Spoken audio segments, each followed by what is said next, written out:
Assalamualaikum warahmatullahi wabarakatuh.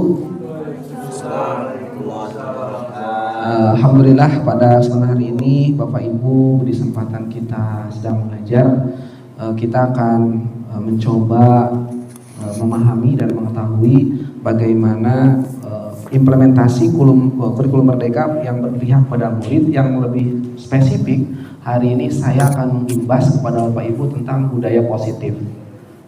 Selama ini kita sudah mendengar Bapak Ibu ya tentang budaya positif seperti apa. Nah, namun untuk secara indikator lebih deepnya saya akan tampilkan di sini beberapa, terutama untuk penanganan murid. Di sini alhamdulillah ada beberapa guru, karena guru ini pasti berinteraksi dengan siswa Bapak Ibu ya. Dan ada komdis juga di sini, ada wakil kepala bidang kesiswaan juga. Mudah-mudahan ini menambah referensi treatment kita ke depan, supaya nanti apapun yang kita treatmentkan di sekolah itu bisa memberikan satu refleksi yang terbaik untuk siswa kita dari berbagai permasalahan siswa itu untuk penerapan budaya positif. Baik Bapak Ibu, saya lanjutkan. Ini sebagai renungan Bapak Ibu ya, saya izin agak berdiri. Jadi sebagai renungan, tiada kekayaan yang lebih utama daripada akal, tiada keadaan yang lebih menyedihkan daripada kebodohan, dan tiada kewarisan yang lebih baik daripada pendidikan. Jadi ini adalah pendidikan itu, kita adalah unsur pendidikan yang memang hari ini akan mewariskan kepada siswa-siswi kita. Dari beberapa aspek yang harus kita lakukan untuk mewariskan hal-hal yang terbaik bagi siswa kita. Oleh karena itu kita perlu ada penanganan khusus Bapak Ibu ya, memahami terutama hari ini tentang budaya positif Bapak Ibu. Bapak Ibu, sebelum kita ini biodata saya. Kebetulan di sini saya juga kurikulum ya, punya kewajiban untuk mengimbas kepada Bapak Ibu terkait dengan bagaimana implementasi kurikulum di sini, terkait bagaimana program-program kita bisa berpihak pada murid. Kita berdoa dulu Bapak Ibu supaya kita lancar. Kita sama-sama awali agenda ini dengan bacaan surat Al-Fatihah, dalam hal ini ala kulli sholihah Al-Fatihah.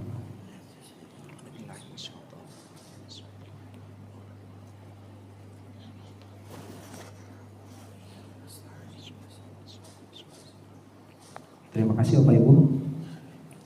Aktivitas hari ini Bapak Ibu mungkin tidak lama ya, kurang lebih 1 jam atau lebih sedikit. Kita akan pembukaan tadi sudah, aktivitas sesi, ada review, ada refleksi Bapak Ibu. Ada 4 aktivitas yang hari ini kita akan lakukan di pemahaman kita tentang budaya positif di sekolah. Tujuannya nanti betul-betul budaya positif ini bisa diimplementasikan oleh kita semua. Karena ini bukan tugas dari kesiswaan saja, bukan tugas hanya dari komdis saja, tapi tugas kita semua sebagai Bapak Ibu guru, Bapak Ibu yang secara tidak langsung dan secara langsung kita berinteraksi di kelas ataupun di luar kelas. Tujuannya Bapak Ibu di sini saya mengimbas hari ini adalah guru memahami pentingnya mengetahui kebutuhan belajar dan lingkungan yang memfasilitasi seluruh individu di sekolah agar dapat meningkatkan kompetensinya secara aman dan nyaman. Jadi ada beberapa kata kunci, ada aman dan nyaman. Anak-anak aman dan nyaman, anak-anak kata kunci yang kedua di sini seluruh individu, seluruh siswa. Jadi kita fokus berdiferensiasi, semua kebutuhan siswa kita akan penuhi Bapak Ibu. Ini tujuan kita. Selanjutnya supaya kita lancar Bapak Ibu ke depan, kita akan melaksanakan kesepakatan PAS ya. Kesepakatan pertemuan hari ini. Yang pertama, mudah-mudahan Bapak Ibu yang ada di sini bisa berpartisipasi aktif. Kemudian kalau ada yang ingin ditanyakan nanti di luar sesi kita akan boleh berdiskusi ya, nanti waktunya kita batasi. Kemudian karena ini maksudnya karena saya kemarin mengisi ini di daring dan beberapa sekolah, kalau di sini langsung gitu otomatis ya. Jadi kalau nanti ada yang berbicara boleh nanti bisa mendengarkan. Ada ice breaking sebetulnya biasanya. Saya ngasih permainan saja Bapak Ibu ya. Saya permainan dulu sebelum kita ini supaya relax. Kata kuncinya adalah bumi itu bulat. Apa? Bumi itu bulat. Bumi itu bulat, kata kuncinya. Di sini ada guru matematika enggak? Ada matematika ini, teman-temannya ada matematika ya. Bumi itu bulat, kata kuncinya. Selanjutnya kita akan bermain tentang matematika. 1 tambah 1 berapa Bapak Ibu? 2. 3 tambah 3? 6. Oke. Kalau seandainya 1 ditambah 4 itu berapa? 5. 0, betul. Kalau 6 ditambah 8 berapa sama dengan? 0. Ada lagi? Ya, berapa tadi Bujun? 6 tambah 8. 6 tambah 8. 6 tambah 8. 3. 3, betul. Ada yang bingung, mulai bingung. Skip dulu Miss Ella nih. Oke. 7 tambah 6 ditambah 9 ditambah 10. 7 tambah 8 tambah 9 tambah 10 tambah 9 tambah 10. Ayo. 7 tambah 8 tambah 9 4, betul. Tepuk tangan dong buat Miss Ella, Masya Allah. Angkat tangan yang masih bingung, angkat tangan jujur nih, angkat tangan yang masih bingung, angkat tangan. Oke. Oke, sekali lagi. 9 ditambah 10 berapa?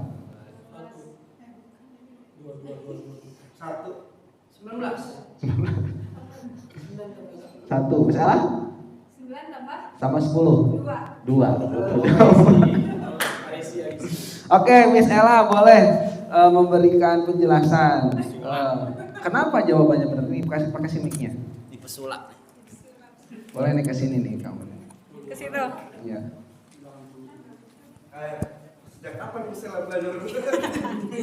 Jadi tadi kan cluenya apa? Tadi cluenya Bumi itu bulat. Terus kita belajar matematika tambah-tambahan. Tadi Pak Jun bilang 9 tambah 10.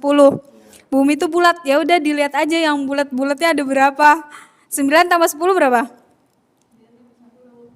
2. 9 kan ada bulatnya 1. 10 ada bulatnya 1. Jadi 9 tambah 10 2. Ya gitu. Oh oke, saya kasih soal ya. 100 tambah 10 6 tambah 8. Ya udah, tepuk tangan buat semuanya. Oke, terima kasih Miss Ella sudah memberikan. Udah paham ya? Nah itu sedikit menambahkan frekuensi kita sama-sama Bapak Ibu. Bapak Ibu lanjut ya supaya waktunya lancar. Bapak Ibu di disiplin positif ini ada beberapa hal yang perlu dipahami. Sebenarnya ada 6-7 paham, tapi saya akan spesifik bagaimana caranya penerapan segitiga restitusi nanti. Di IKM muncul, di guru penggerak muncul. Saya akan langsung men-treatment Bapak Ibu supaya nanti Bapak Ibu paham apa sih yang dimaksud dengan budaya positif untuk treatment segitiga restitusi kepada anak. Supaya konflik anak itu tidak kita langsung memahami apa sih keperluan atau solusi-solusi yang akan diberikan. Ini materinya Bapak Ibu. Jadi yang pertama itu adalah disiplin positif. Yang kedua teori motivasi, hukuman dan penghargaan. Jadi nanti kita akan membahas hukuman dan penghargaan itu relevan atau tidak, Bapak Ibu. Kemudian kesepakatan dan keyakinan kelas, kebutuhan dasar manusia, dan 5 posisi kontrol, dan yang ketiga itu adalah segitiga restitusi. Tapi saya akan lebih memunculkan di sini yaitu 5 posisi kontrol guru dan segitiga restitusi. 5 posisi kontrol guru dan segitiga restitusi. Jadi artinya nanti kita akan membahas bagaimana kita seorang guru ini selama ini tuh menjadi apa. Jadi seorang guru ini sekarang berposisi seperti apa. Ada 5 posisi kontrol ya Bapak Ibu. Ini diambil dari jurnal internasional dari Dr. William dan sekarang diadopsi oleh Kemendikbud untuk untuk diterapkan sehingga kita bisa mempelajari itu Bapak Ibu.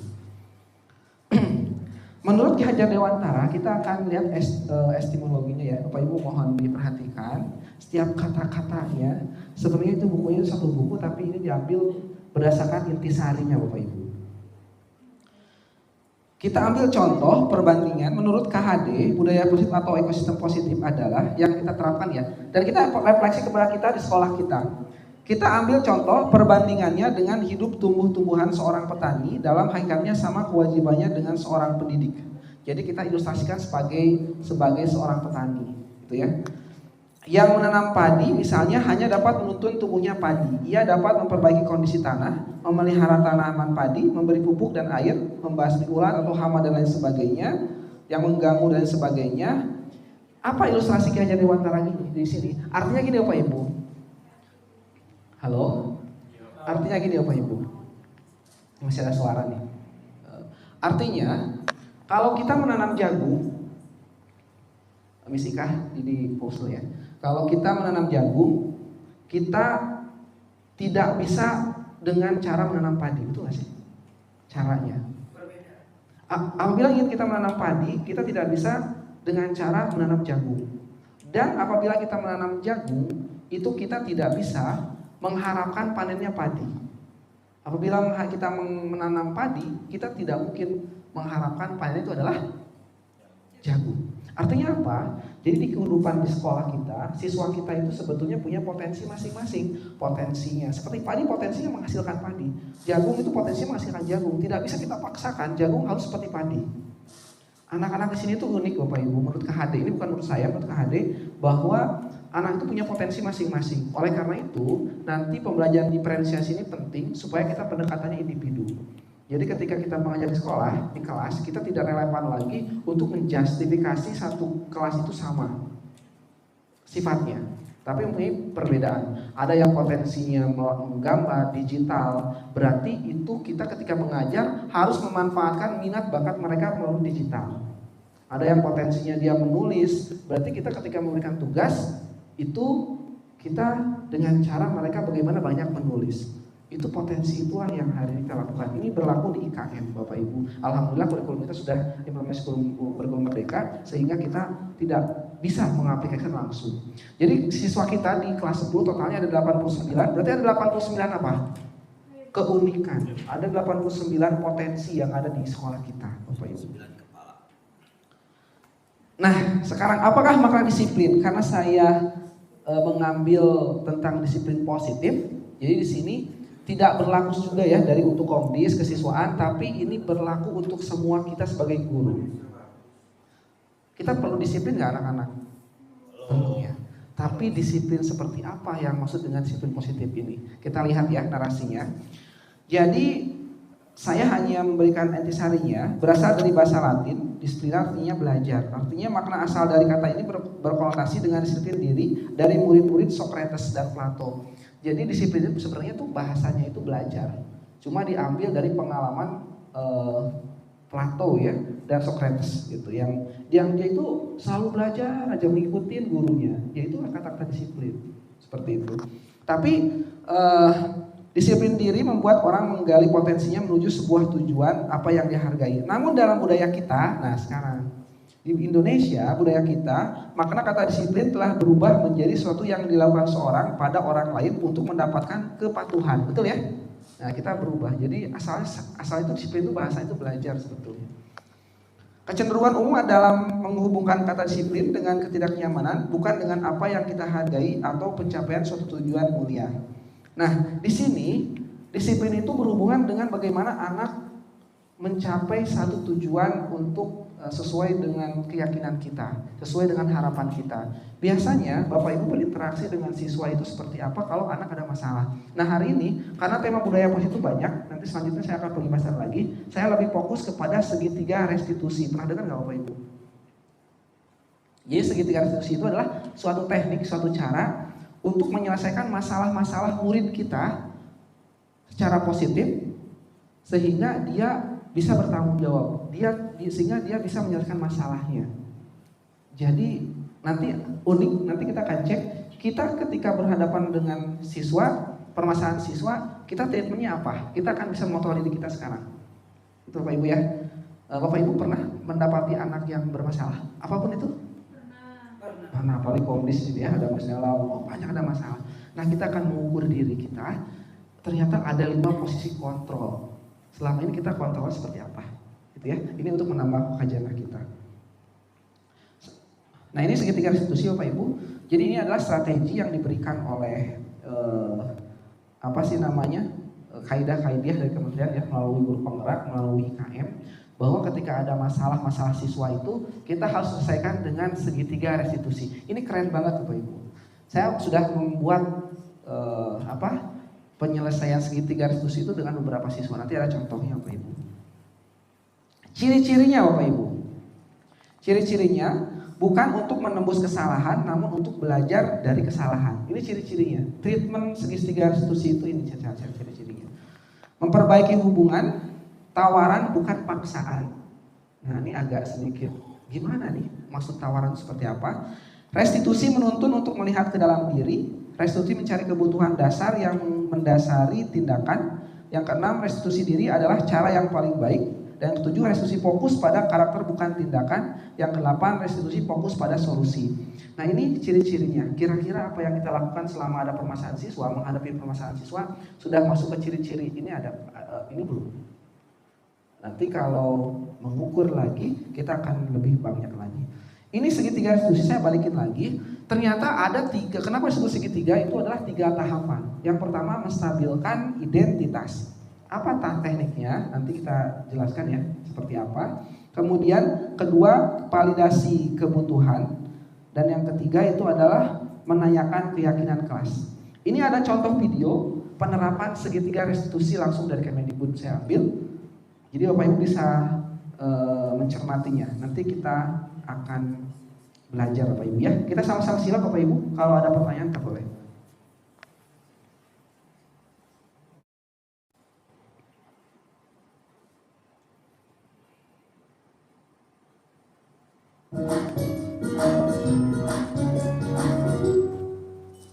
Salam dan bahagia Ibu dan Bapak guru hebat.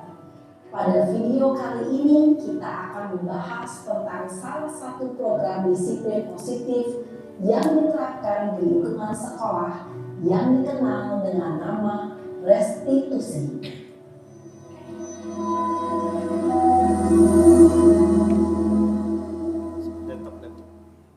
Restitusi dikembangkan oleh pakar pendidikan Diane Gosson berlandaskan pada teori kontrol Dr. William Blaser.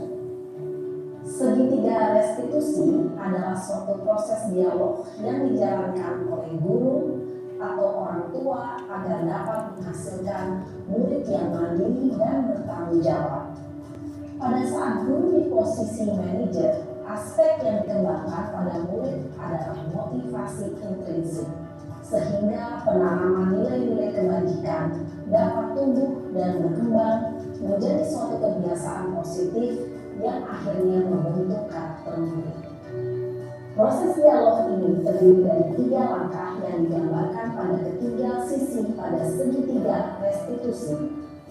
Sisi pertama adalah menstabilkan identitas. Sisi yang kedua adalah validasi tindakan yang salah. Dan sisi yang ketiga adalah menanyakan keyakinan. Ibu dan Bapak guru, berikut ini akan ditunjukkan bagaimana seorang guru berada dalam posisi Ke depan aja, dilihatin menggunakan penerapan segitiga restitusi.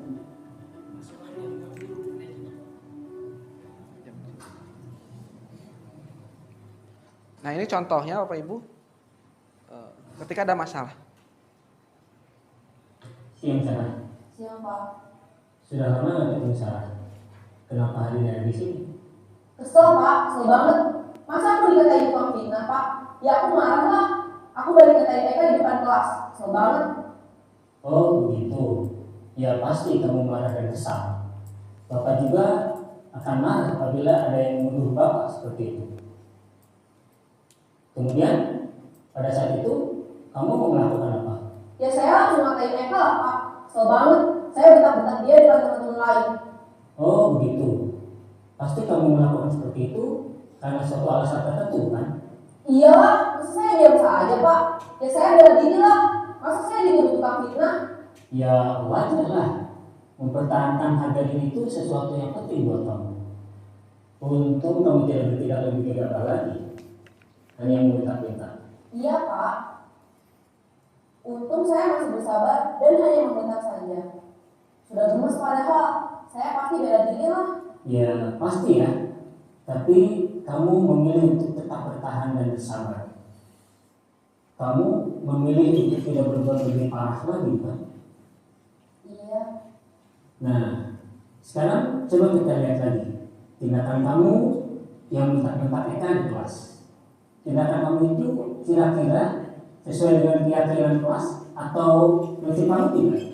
Enggak lah Pak. Capek Pak jadi pemarah. Jadi keyakinan atau prinsip mana yang kurang sesuai dengan keinginan kamu? Ya, saya sebenarnya sangat menghargai orang lain. Mungkin saat itu saya menjadi emosi, jadi tidak menunjukkan sikap itu. Kamu meyakini tidak? Menghargai orang lain itu penting buat kamu. Yakinlah Pak. Iya, setuju. Kita harus saling menghargai. Namun, ada juga keyakinan yang kita sepakati yang perlu kita jalankan apabila kita sedang marah, kan? Ya, saya bisa lebih proaktif, mulai dengan diri sendiri. Saya bisa jadi lebih bersabar, mengambil waktu jeda untuk berpikir mau apa selanjutnya. Kira-kira kamu bersedia memperbaiki masalah ini tidak? Bersedia Pak. Kalau kamu memperbaiki masalah ini, kamu akan menjadi orang seperti apa? Saya akan menjadi orang yang bertanggung jawab kali ya Pak. Dan senantiasa proaktif. Iya, menurut kamu bagaimana rasanya menjadi orang seperti itu? Ya nyaman lah, bangga bisa bersabar dan menahan diri. Baiklah kalau begitu. Yuk kita pikirkan bagaimana memperbaiki masalah ini.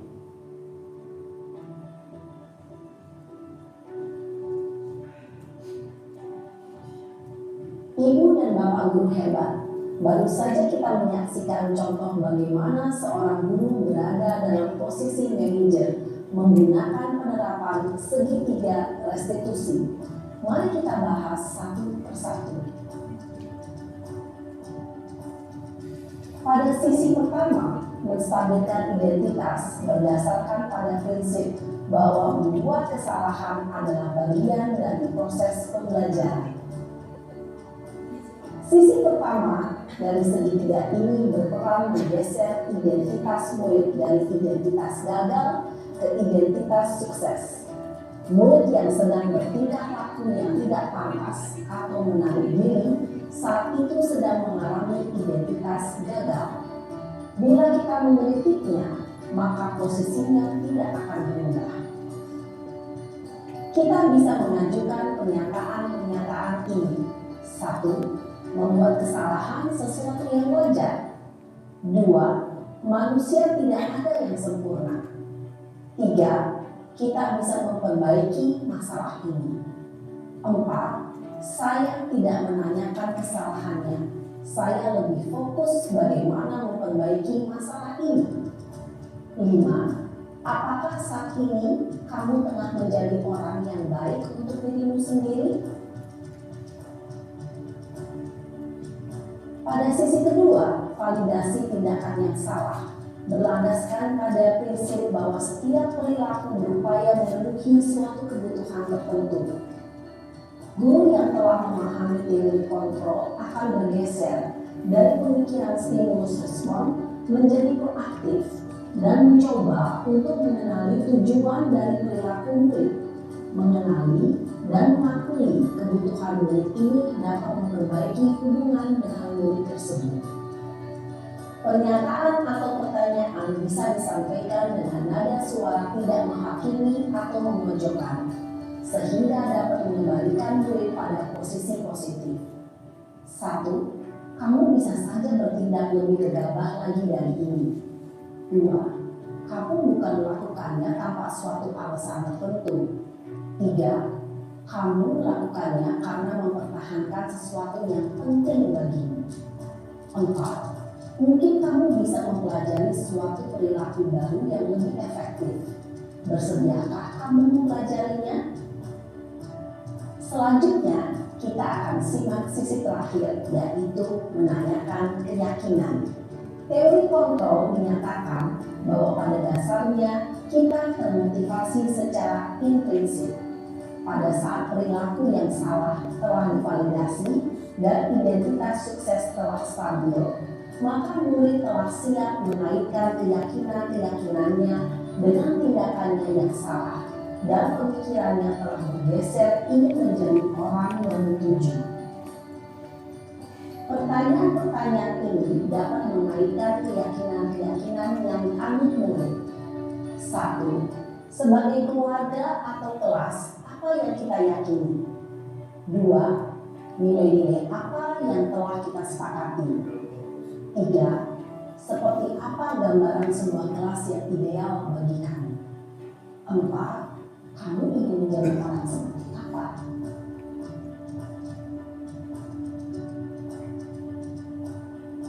Dalam menerapkan segitiga restitusi perlu diperhatikan beberapa hal, yaitu 1. Perilaku yang salah perlu dikaitkan dengan nilai-nilai atau keyakinan yang telah disepakati atau dituduh masalah yang ada. 4. Usaha perlu adanya suatu usaha perbaikan dari pihak yang berbuat kesalahan. 5. Waktu perlu didedikasikan waktu dari pihak yang berbuat kesalahan. Tanyakan kapan akan mulai melakukan usaha untuk memperbaiki masalah. Dengan memahami struktur penerapan segitiga restitusi, diharapkan guru dapat menetapkan posisinya sebagai manajer dengan mengajukan pertanyaan-pertanyaan bermakna yang dapat membuat murid menjadi lebih percaya diri, bertanggung jawab, dan mandiri. Nah, Ibu Bapak Guru perlu tidaknya mengikuti ketiga tahapan dalam segitiga restitusi bergantung pada ringan beratnya suatu permasalahan. Misalnya, bila permasalahan tersebut ringan, maka tidak perlu dijalankan secara berurutan. Bahkan bisa semudah menanyakan apa keyakinan yang kita sepakati. Dengan menjalankan segitiga restitusi, dengan mengajukan pertanyaan-pertanyaan bermakna, diharapkan murid menjadi lebih kuat secara pribadi, dapat membuka wawasan murid agar dapat menyelesaikan permasalahannya sendiri, semakin percaya diri, mandiri, dan merdeka. Salam dan bahagia, Ibu Bapak Guru hebat. Oke, Bapak Ibu. Kira-kira Bapak Ibu apa yang didapat dari video itu? Ada yang akan memberikan refleksi ya? Pak Dery, Bapak Amrul boleh, Pak Amrul. Pakai mic, Pak Amrul. Nah, jadi sebelum kita ke ini. Baik, terima kasih kesempatannya Ustadz Junjun, bahwasanya menarik ya, segitiga restitusi ini saya juga pernah dalam konsep pertama psikologi pernah baca di buku, yang kedua juga teknik komunikasinya itu lebih berkembang dan maju gitu. Di IKM ini ya memang benar-benar secara konsep itu dalam mulai dari awal sampai pun menghadapi masalah, saya lihat dari yang disampaikan tadi itu benar-benar memberikan pemahaman yang bagus ya Pak ya, sehingga sebagai seorang guru bisa mampu menjadi penyampai kalimat yang baik bagi anaknya. Bahkan kalimat yang bagus untuk guru itu bahkan bukan guru lagi tapi manajer ya. Jadi posisi manajer ini kan bukan hanya yang bertanggung jawab ya, tapi benar-benar bagaimana mengetahui secara pribadi itu ya, mendalaminya sangat dalam. Nah, yang saya ambil Pak dari teori ini adalah benar-benar ya, kalau kita terapkan ini dalam lapangan, dan sebagian besar sih ketika dalam pembelajaran Pak, saya pernah melakukan ini, bahkan sering melakukan ini. Bertanya dari hal dari diri mereka, kemudian kita apresiasi, kita lakukan, kita memberikan persamaan persepsi sehingga kita mengambil sebuah keyakinan gitu. Sehingga dalam beberapa kasus itu yang saya dapatkan, kok cocok banget dengan ini gitu loh. Jadi ternyata apa yang saya lakukan ini ternyata sudah dikemas dalam IKM ini, dan menurut saya ini kan udah runut ya. Berarti mungkin saya pribadi bisa mengkolaborasikannya dari mata pelajaran saya juga nanti, kemudian dalam tindakan saya keseharian dalam menghadapi anak. Mungkin itu aja Pak dari saya. Oke, tepuk tangan buat Pak Amrul, Pak Ibu ya. Ternyata tadi refleksinya Pak Amrul sudah menerapkan ya Pak Amrul ya. Namun mungkin tinggal dimunculkan kembali Pak Amrul ya. Jadi gini Pak Ibu, jadi di IKM ini prinsipnya kalau tadi yang dijelaskan itu posisi manajer. Jadi nanti saya akan jelaskan ada 5 posisi, sebetulnya. Nanti kita berposisi di mana dan kita pernah melakukan posisi di mana. Nah, kalau manajer seperti tadi ya. Jadi kita tidak langsung menjustifikasi langsung, oh kamu salah dan lain sebagainya. Tapi kita dirunut, diyakinkan, distabilkan dulu emosionalnya. Kemudian divalidasi dulu kesalahan tindakan salah seperti apa. Kemudian tadi ada keyakinan kelas. Keyakinan kelas itu yang Bapak Ibu buat di kelas. Bukan aturan langsung dari kita, tapi aturan yang kita buat bersama di kelas. Nah itu Bapak Ibu, saya akan lanjutkan sedikit supaya kita lebih dalam lagi ya. Tadi Pak Amrul alhamdulillah untuk testimoninya. Bapak Ibu di sini ada perubahan paradigma teori kontrol atau ilusi kontrol. Ilusi guru, ilusi itu apa sih? Ilusi itu ya sesuatu yang apa? Iya, seperti itu ya. Guru mengontrol murid. Nah, murid itu kayak kita kontrol sepenuhnya. Itu ilusi kita. Atau ilusi mungkin yang selama ini kita pegang. Yang kedua, ilusi bahwa kritik dan membuat orang merasa bersalah dapat menguatkan karakter. Kemudian yang ketiga, ilusi bahwa orang dewasa memiliki hak untuk memaksa.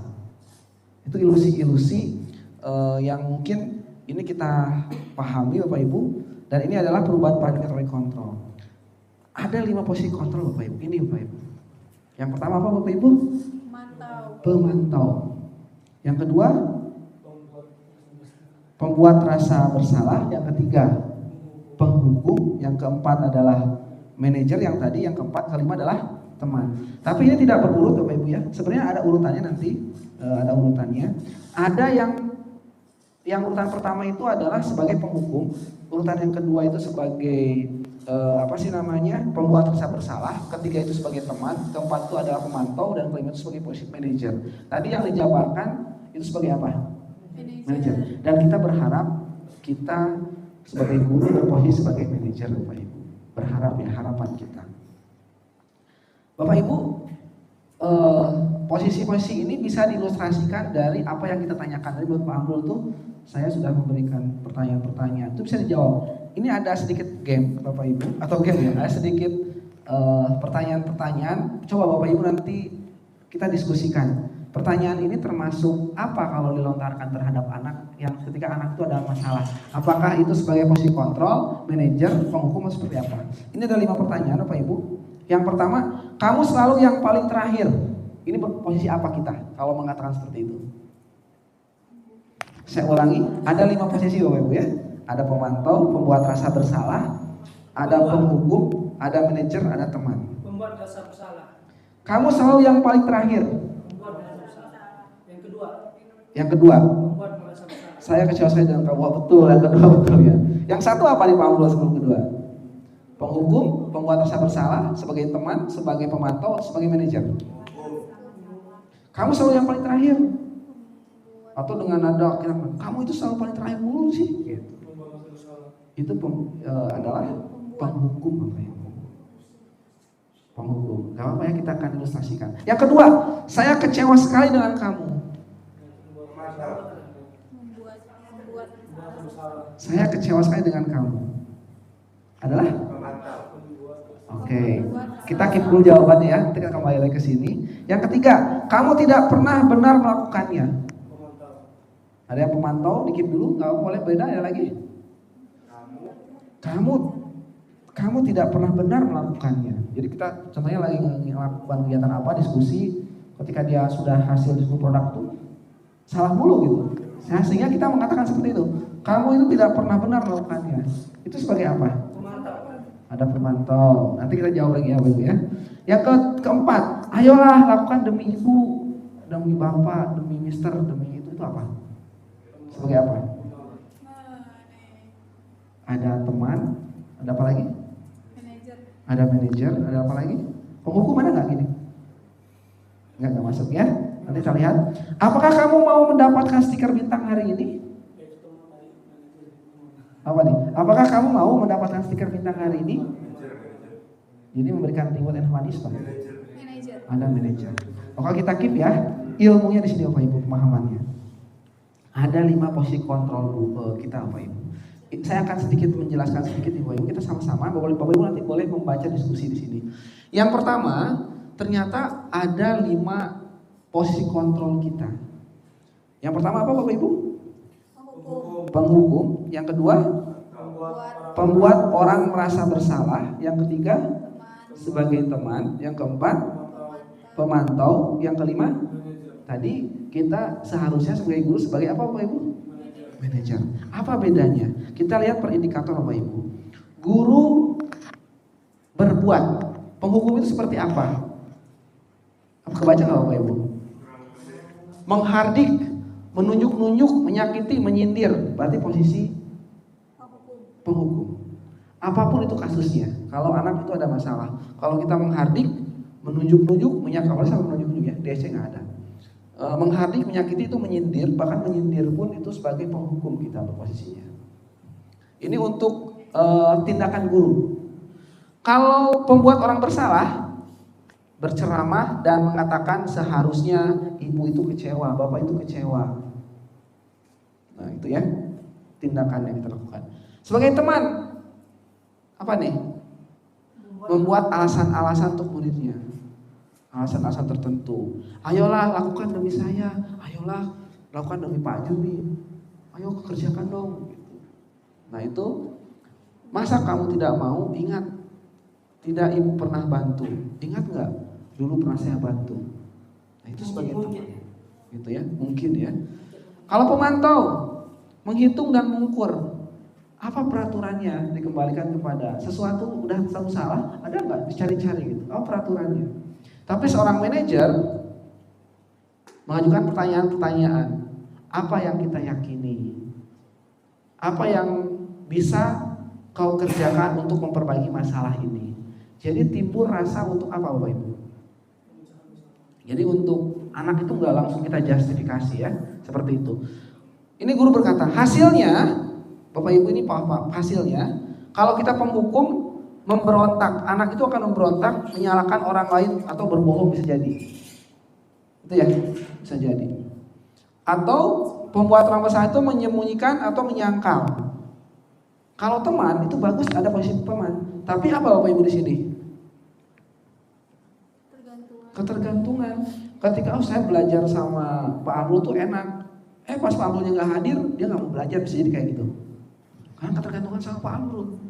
Motivasinya ekstrinsik, motivasinya dari Pak Amrul, bukan dari intrinsiknya. Siapapun guru Quran dia terlalu termotivasi. Nah sebagai manajer, gimana caranya kita mengubah ekstrinsik itu menjadi intrinsik? Kemudian yang ini menyesuaikan diri bila diawasi. Pemantau itu menyesuaikan diri bila diawasi. Karena saya ingin dirasa oleh Pak Amrul ini menjadi siswa terbaik, setiap ada Pak Amrul saya melakukan hal-hal yang baik. Ketika Pak Amrul nggak ada, dia nggak mau. Sholat biasa-biasa aja gitu Pak Amrul ya. Tapi ketika ada Pak Amrul nih, saya berbuat yang baik-baik ya gitu. Karena kita pemantau sama dia. Tapi sebagai manajer menguatkan pribadi, motivasinya intrinsik Bapak Ibu. Kemudian dampaknya, atau ini murid berkata, biasanya kalau kita sebagai penghukum, biarkan saja nanti juga marah-marah lagi. Ada ya Bapak Ibu ya, kalau kita penghukum, kamu tuh gitu kan. Nah dia itu akan kebal anak-anak zaman sekarang. Nanti juga marah-marah lagi. Gitu. Kalau pembuat orang merasa bersalah, kalau kamu sih udah saya bilangin nggak pernah melakukan itu. Nah dia siswa itu akan berkata, maafkan saya. Yang paling bahaya dampaknya itu apa? Merasa rendah diri. Jadi kalau kita membuat anak kita merasa bersalah, itu akan rendah diri, Bapak Ibu. Apa yang saya lakukan selalu salah, ya udahlah saya pasrah aja, gitu ya. Nah, makanya kita harus hati-hati Bapak Ibu. Kalau yang penghukum mengulangi kesalahan, mungkin Pak Dery ya, ini anak tuh kadang-kadang ngomong karena kita mungkin langsung menjustifikasi Pak Dery seperti itu. Teman, lemah tidak mandiri tergantung kayak tadi dampaknya. Kalau saya belajar Quran sama Pak Amrul saya semangat. Tapi Pak Amrulnya ketika nggak ada, lagi ada kehalangan, anak-anaknya apa?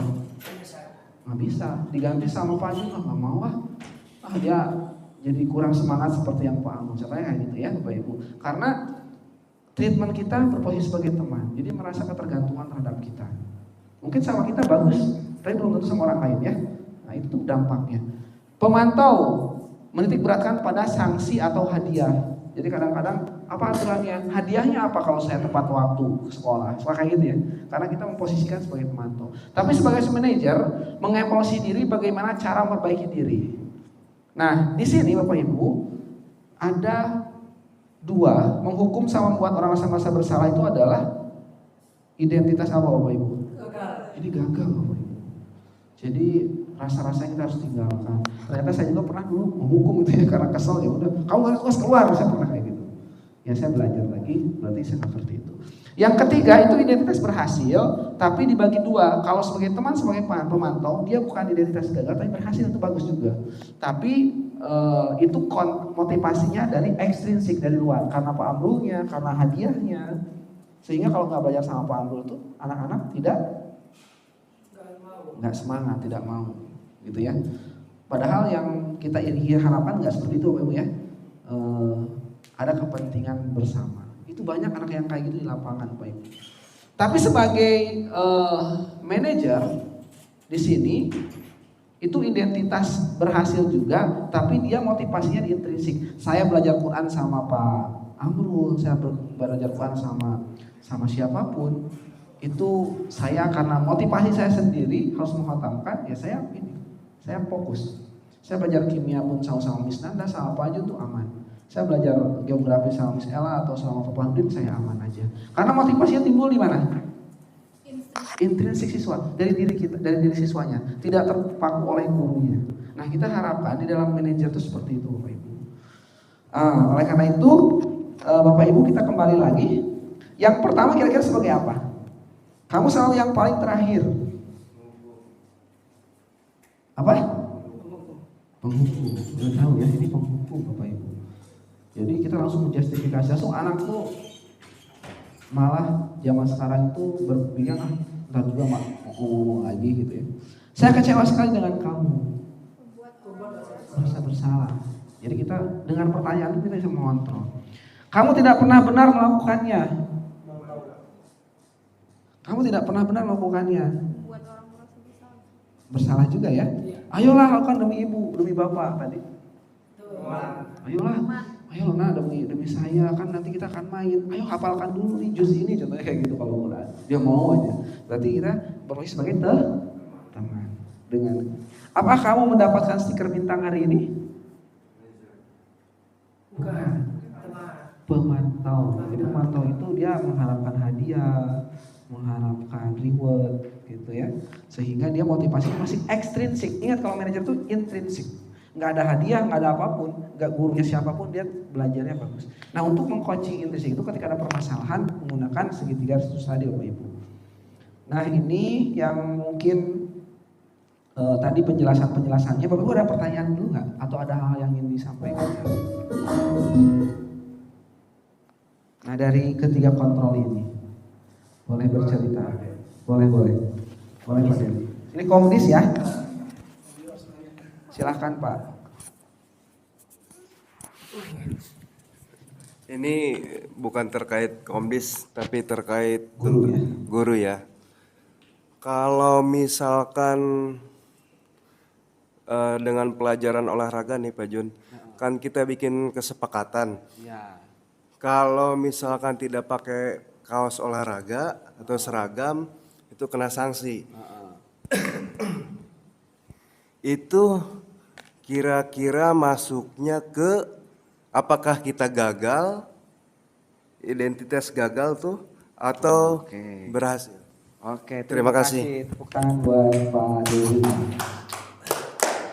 Tadi pertanyaannya karena Pak Deli sebagai guru olahraga ya Pak Deli ya. Guru olahraga itu ya ada satu kasus tadi apa Pak? Jadi ketika tidak menggunakan baju olahraga itu kena sanksi, contohnya kayak gitu ya. Pertanyaannya masuk ke mana? Penghukum, kita membuat orang merasa bersalah, teman, pemantau atau manajer? Ada yang bisa jawab Pak Ibu sebelum saya menjelaskan? Ini kasusnya langsung ya, real ya di sekolah kita ya. Ada yang bisa menjelaskan? Misalnya gimana misalnya kira-kira? Kalau menurut saya sih tergantung karena biasanya kita kan membuat kesepakatan kelas dulu ya. Kalau misalnya udah ada kesepakatan kelasnya ya sudah dijalankan aja sesuai kesepakatan kelasnya. Paling nanti tinggal kita menasehati. Itu sih kalau menurut saya. Oke, terima kasih Miss Ella. Jadi betul ya jawabannya Bapak Ibu. Ini hanya satu dari sekian banyak kasus yang ketika kan segitiga restu ini dilakukan kalau ada permasalahan ya, termasuk dari permasalahan. Di sekolah kita sedang melaksanakan, biasanya kita melakukan keyakinan kelas atau membuat kesepakatan kelas atau kesepakatan belajar di PJOK. Kesepakatan belajar itu diambil bukan dari kita, tapi dari sama-sama anak-anak sudah meyakini. Nah, kalau kita nggak pakai baju olahraga, itu wajib kan Anda tahu. Nah, kalau pertanyaannya ke posisi mana, itu saya nggak bisa jawab Pak, sebelum Bapak melakukan treatment. Treatment Bapak kalau pakai, kamu kan nggak pakai baju olahraga, terus kita akan treatment kan, treatmentnya gini, kamu nggak baju olahraga hari ini, udah silakan, gak usah ikut olahraga. Berarti posisi Bapak seperti apa? Nah, itu maksud saya. Tapi kalau kamu kesini nah, kenapa nggak pakai baju olahraga, bisa bercerita nggak sama Bapak? Dia bercerita ABCD gitu. Kemudian kalau itu ringan, boleh, menurut kamu apa yang kamu lakukan hari ini betul tidak kamu melakukan hal seperti ini? Oh, saya salah Pak. Kesepakatan kemarin kita bagaimana? Nah, itulah posisi manajer, posisi kontrol itu bisa ada, bisa dijawab kalau treatmentnya itu seperti itu. Beda rasanya, saya yakin beda rasanya ketika kamu keluar saja dengan kita kasih ajak ngobrol dulu, kemudian kita yakini dulu, dia stabilkan dulu, kemudian kita kembalikan kepada keyakinan kelasnya. Di sini itu ada segitiga restitusi tadi ya. Ada menanyakan keyakinan. Menurut kamu menggunakan seperti ini betul atau salah? Sesuai nggak dengan keyakinan atau kesepakatan kita dulu atau kemarin yang kita buat? Oh iya Pak, saya mohon maaf. Jadi dia tidak merasa dihardik dan insya Allah kedepannya dia nggak akan merasa dihukum dan dia akan tetap menunjukkan bahwa saya akan olahraga. Kalau sebagai teman, besok pakai olahraga ya, ntar dikasih coklat, ditraktir. Nah, itu sebagai pengontrol biasanya ya. Kalau sebagai teman, ayolah demi saya, nanti Pak Budi marah loh kalau mau olahraga. Nah, itu kedekatan teman. Tapi kalau sebagai pembuat rasa bersalah, gimana coba? Tadi saya sudah mencontohkan penghukum sampai ke manajer. Kalau pembuat rasa bersalah, kasusnya Pak Dery gimana? Treatmentnya kita. Gimana sih kamu, kan pelajaran olahraga, masa nggak pakai baju olahraga? Iya gitu, gimana sih kamu, jadi dia merasa bersalah banget, aduh kok salah gitu banget, Pak Dery gitu banget, dia merasa bersalah. Jadi jawabannya itu ya Pak Dery ya, tidak langsung ini kita posisi apa ya kalau itu sanksi tata tertib atau aturan itu butuh kita. Tapi ketika treatment untuk menyadarkan anak itu kita berposisi seperti apa? Treatmentnya ya Pak Dery ya, treatment kepada anaknya. Sehingga anak-anak itu bisa. Saya udah contohkan treatment restitusi di Sinar Cendekia, kita nonton lagi ya. Bapak Ibu analisis, ada nggak ketiga aspek segitiga restitusi ini? Yang saya jalankan sama si Dava kemarin. Ini buat Bapak Ibu ya. Assalamualaikum. Pak, saya sebenarnya Pak. Baik, sekarang udah Pak. Dianalisis Bapak Ibu, dianalisis. Dava ini bukannya mempelajari ya? Aku mendapat dari sini apa? Ya Pak, saya lagi kesel banget Pak. Saya tadi masa lagi belajar terus saya diganggu Pak sama teman-teman saya. Diganggu sama teman-teman. Terus seperti apa? Terus itu saya lagi belajar, saya diganggu. Terus saya begini Pak, saya beberapa menit terus saya marah-marahin Pak teman saya itu. Dia Pak, saya kesel banget. Menurut Pak Jun, ketika belajar diganggu, wajar dapat seperti itu ya. Tidak biasanya kita belajar kemudian diganggu sama teman-teman sehingga dapat marah. Mungkin kalau ini tidak apa-apa karena masih tapi Pak pengen tahu apa yang dapat lakukan tadi ketika marah itu di kelas. Saya tadi cuma gebrak meja sama saya marahin Pak teman-teman saya emang kesel banget Pak. Oke, sebentar sabar. Dava melakukan seperti itu tentu dengan satu alasan kan? Iya. Apa alasannya? Saya lagi belajar, saya diganggu Pak. Itu Pak, otomatis saya nggak bisa diam diri dong. Masa saya belajar, saya diganggu, saya diem aja Pak. Oke, jadi kamu marah, kemudian melakukan tadi apa? Marah-marah Pak, saya gebrak aja Pak. Iya. Mungkin itu aja ya Pak. Tapi kamu tidak melakukan hal yang lebih dari itu kan tadi? Enggak Pak. Tidak. Enggak Pak. Baik. Kita kembali lagi pada tadi yang marah dan karena tidak berteman itu ya Pak. Menurut Dava, hal tersebut sesuai dengan keyakinan kelas Dava atau prinsip Dava tidak? Sebenarnya enggak sih Pak. Saya tadi lagi kehilangan emosi aja, saya dikilaf Pak, saya marah Pak. bilang iya itu tidak sesuai ya tidak sesuai Pak sebenarnya. Kemudian apa yang ingin Bapak lakukan kalau memang Bapak melihat tidak sesuai dengan kreativitas yang sudah dibuat? Mungkin saya akan minta maaf sih Pak ke teman-teman saya. Terus saya mungkin akan lebih bersabar lagi. Mungkin yang kali kalau saya di situasi seperti itu, mungkin saya bisa nasihati teman saya dengan baik sih Pak. Jadi menghargai teman, nasihat. Iya Pak, menghargai teman Pak. Itu menjadi prinsip yang sangat penting betul dan Pak. Betul Pak. Jadi kita menghargai teman ke depan ya. Kemudian dari tadi yang cerita Bapak tadi sekarang ya Bapak karena ini kan Bapak harus masuk, kira-kira Bapak ingin memperbaiki tidak? Pasti Pak, saya nggak mau jadi untuk makanya saya nggak mau jadi orang yang marah terus Pak. Tidak mau jadi marah terus. Kira-kira menurut Bapak idealnya Bapak ingin seperti apa di kelas? Saya sih sebenarnya ingin jadi teman yang baik sih Pak. Terus menjadi orang yang baik juga sih Pak. Komunikasi dengan teman seperti apa? Oh iya, mungkin saya akan lebih tingkatkan lagi sih Pak komunikasi dengan teman-teman saya Pak. Bapak mengatakan berkomitmen untuk berkomunikasi dengan teman, menjadi teman yang baik, ya Pak itu ya. Kira-kira kalau memang itu kenyataan nanti dapat menjadi orang seperti itu, apa yang dapat rasakan? Wah, pasti saya bakal jadi tenang sih Pak, saya bakal jadi bahagia juga kali Pak di kelas Pak, saya akan bisa belajar Pak. Gimana sekarang sudah tenang ya? Alhamdulillah sudah sih Pak. Jadi karena kita sudah ada pimpinan kelas, sudah diskusi kita sendiri, iya, jadi kita sama-sama jalankan, Bapak ya? Iya Pak. Berkomitmen bersama. Ada komitmennya? Pasti Pak, saya pasti akan berkomitmen.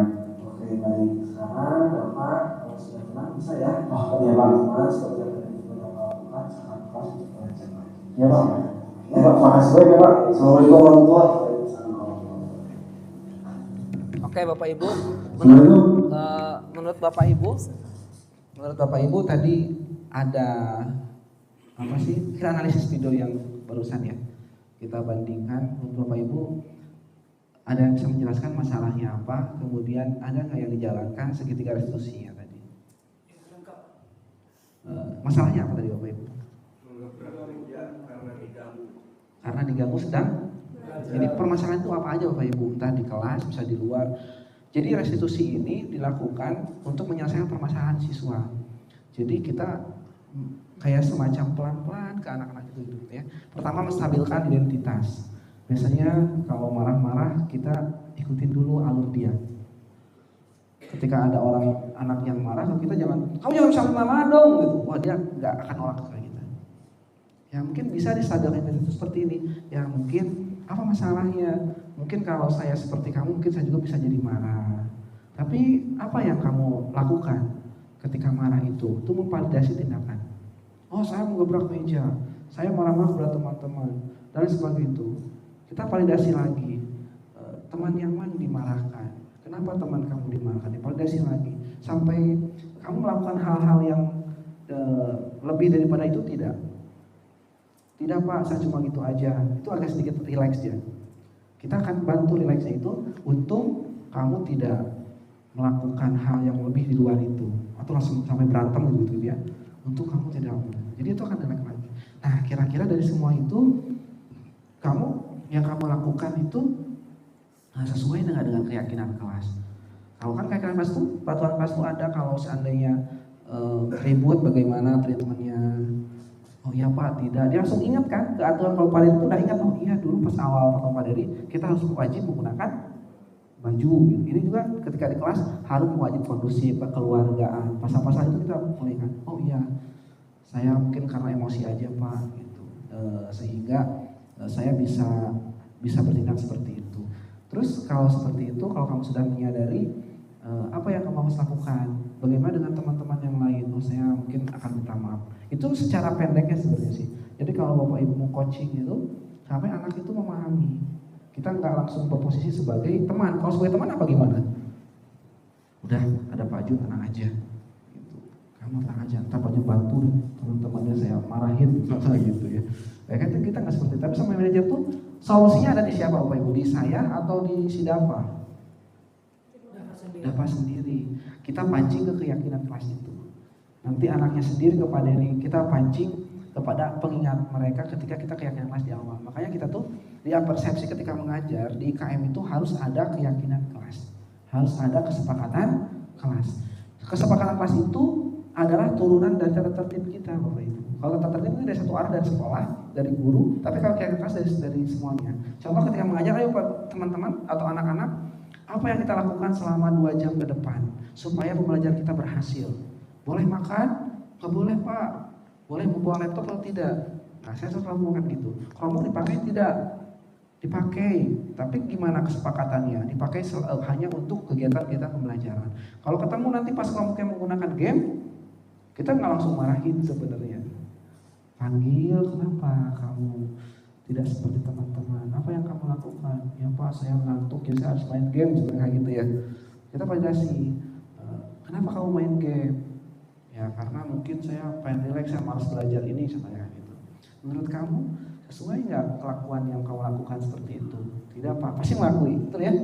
Nah, bagaimana komitmen anak ke depan? Saya insya Allah Pak kalau gini saya tidak akan melakukan lagi ke depannya. Selesai. Beda dengan kalau kita marah-marahin, gitu ya. Makanya kita kolaborasikan dengan aturan. Termasuk kita menyita laptop itu tuh jangan langsung menyita. Kita ngomong itu menurut keyakinan itu kalau ketahuan seperti apa? Disita. Jadi kamu bisa melakukan polisi apa-apa Pak. Paling gitu ya. Beda langsung kita ambil. Nah, itu Bapak Ibu. Jadi bukan masalah posisi apanya, tapi masalah treatment kita ke depan terhadap terhadap murid-murid kita Bapak Ibu. Itu Bapak Ibu mungkin ya dari sekian banyak treatment yang saya hari ini pengimbasan karena mungkin waktunya juga. Tapi saya minta refleksi dari beberapa orang. Di sini ada 3-4 pertanyaan Bapak Ibu. Silakan Bapak Ibu selama kita tadi berinteraksi terkait dengan segitiga restitusi, Bapak Ibu siapa perwakilan ibu-ibu, bapak-bapak 2 orang saja untuk melaksanakan refleksi. Yang pertama, hal baru apa yang mengubah paradigma saya yang saya dapatkan selama tadi ya? Apakah ada yang baru atau tidak? Perasaan apa yang muncul selama mengikuti sesi ini? Peran omong seperti apakah yang saya telah lakukan selama menjadi guru? Tadi apakah kontrol atau apa ya? Yang keempat, saya akan menjadi omong seperti apakah setelah mengikuti sesi ini? Ada yang mau? Pak Dery, Pak Amrul boleh? Pak Amrul boleh. Baik, refleksinya Pak ya. Pertama tuh hal baru apa yang mengubah paradigma saya yang saya dapatkan? Pasti Pak cara pola tadi ya. Pola tadi yang dibangun segitiga restitusi itu sangat bagus ya ternyata. Dan menurut saya sangat efektif. Dan itu hal baru dan sangat baru bagi saya, apalagi sudah tersusun dan terkonsep dengan rapi. Yang kedua, perasaan apa yang muncul selama mengikuti sesi ini, khususnya mengenai segitiga restitusi, kaget dan ternyata semua ini sudah dikonsep dengan baik. Sehingga dalam memecahkan masalah itu telah rapi dan tersusun dengan terkonsep sangat rapi sekali. Yang ketiga, peran Among seperti apakah yang saya telah lakukan selama menjadi guru. Ya memang tidak konsisten Pak ya. Kadang saya memakai kayak sistem yang tadi seperti teman, seperti menunjuk orang merasa bersalah atau menjadi penghukum. Nah kadang juga saya berperan seperti apa tadi manajer itu. Nah karena sudah ada konsep seperti ini, saya mungkin akan lebih mengembangkan peran saya sebagai manajer nanti Pak, untuk memberikan stimulus bagi anak-anak kita ke depannya. Yang keempat, saya akan menjadi Among seperti apakah setelah mengikuti sesi ini. Insya Allah punya komitmen bagaimana ke depannya kita bisa menjadi lebih baik, menjadi manajer yang baik dan menjadi guru yang terbaik, baik untuk diri kita maupun khususnya untuk anak-anak kita semuanya. Itu aja Pak dari saya. Oke, tepuk tangan buat Pak Amrul ya. Terima kasih. Perwakilan dari ibu-ibunya? Miss Ella boleh? Ada Miss Ella, ada Miss Nia, atau dari ini juga boleh. Boleh. Sesuai fakta saja.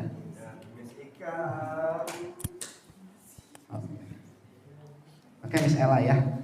Oke. Bismillahirrahmanirrahim. Ya, refleksi yang pertama, hal baru apa yang mengubah paradigma saya yang saya dapatkan. Ya alhamdulillah ya, sebetulnya secara tidak langsung sebenarnya saya sudah melakukan segitiga restitusi ini ya. Oh ternyata di IKM udah dikonsep didesain yang sangat luar biasa gitu ya. Dan ini ya berarti bisa kita teruskan ya. Maksudnya saya teruskan terkait dengan penggunaan segitiga dan 5 posisi kontrol. Perasaan apa yang muncul selama mengikuti sesi ini khususnya mengenai segitiga restitusi? Ya alhamdulillah seneng banget ya. Ternyata sepemahaman aja gitu dengan konsep yang ada gitu. Kemudian peran Among seperti apakah yang saya telah lakukan selama menjadi guru? Tadi ada 5 ya berarti ya, yang di 5 posisi kontrol saya telah lakukan semuanya gitu ya. Dan saya akan menjadi Among seperti apakah setelah mengikuti sesi ini, insya Allah akan menjadi Among yang menjadi manajer ya, agar anak didik kita semuanya siswa-siswi di SMA Islam Sinar Cendekia sukses gitu dengan pendekatan segitiga restitusi. Mungkin itu aja dari saya, terima kasih. Oke, terima kasih, tepuk tangan buat Miss Ella. Saya luar biasa ya, tadi refleksi dari Pak Ampul, kemudian dari Miss Ella terkait dengan pertemuan hari ini. Nanti selanjutnya mungkin ada guru yang lain, Bapak Ibu kalau pengen menguatkan saya akan mengimbas ke guru yang lain, boleh nanti ikut juga. Saya minta satu orang lagi, Mr. Musa. Apa yang Mr. Musa dapatkan dari sesi ini? You can explain with English, maybe never mind. Yeah. Okay. Wow. Keren banget. Not yet. Oh. Okay, Mr. Musa. Please, time's yours. Thank you very much. So I didn't pay attention that much. So for the question number 1, hal baru apa yang mengubah paradigma saya yang saya dapatkan? So I may really teach my students like based on what I experience, because I don't have any book or guideline of what I should do in my class, but I just do naturally. But right after reading it or watching it or listening Ustad Junjun explaining everything, so I think I've got some knowledge, much knowledge of what to do in the class. Next one, perasaan apa yang muncul selama mengikuti sesi ini, khususnya mengenai segitiga restitusi. Perasaan apa yang muncul? Yeah, I'm really excited. Yeah, I'm really excited. I feel like intrigued just because there is a rule. Okay. There is a rule. There is a formula of what we need to do in communicating of a problem that the student is undergoing. So I think it's a major note for us as a teacher of what we need to do in the classroom. Next, peran Among seperti apakah yang saya telah lakukan selama menjadi guru? I think I am friendly and buddy-buddy. Oh yeah, okay. I forgot. I think of friend. Okay. Yeah, because I am a buddy boy. I am a friendly teacher, so I couldn't be that much so angry at my students. So I just approaching the students. I think it's important. Number 4. Saya akan menjadi seorang Among seperti apakah? I think it's answered for the number 3. I think friendly. I think being friend. Okay, thank you, Mr. Musa for explaining the reflection. Applause Mr. Musa. Baik Bapak Ibu, terima kasih untuk hari ini. Ini sebentar, tapi mudah-mudahan bisa berdampak Bapak Ibu ya. Sebetulnya teori itu bisa didapatkan dimanapun. Jadi saya mencoba untuk mengambil teori itu di sumbernya langsung. Agar harapan Bapak Ibu bisa langsung memberikan respon ya Bapak Ibu ya. Jadi ternyata ada polanya. Tadi Miss Ella udah melakukan, tapi sayangnya Miss Ella nggak pernah membagikan, contohnya gitu ya. Sekarang kita berbagi, saling berbagi Bapak Ibu. Jadi Miss Ella udah melakukan, Miss Ella bisa mengimbas ke yang lain juga. Ternyata budaya positif kita udah lakukan di Sinar Cendekia Bapak Ibu ya, Miss Ella. Dan Miss Ella udah 2-3 tahun, berapa Miss? 3 tahun jadi komdis ya. Sehingga treatment ini akan memberikan dampak terhadap siswa-siswa yang lebih baik lagi. Baik Bapak Ibu, itu saja mungkin untuk pertemuan hari ini ya, karena kita akan sholat zuhur. Terima kasih atas atensinya hari ini. Kita sama-sama tutup dengan bacaan hamdalah bersama-sama. Alhamdulillahirabbil alamin. Subhanakallahumma wa bihamdika asyhadu an la ilaha illa anta astaghfiruka wa atubu ilaik. Terima kasih, tepuk tangan buat kita semua Bapak Ibu ya. Assalamualaikum warahmatullahi wabarakatuh. Baik Bapak Ibu, terima kasih Bapak Ibu.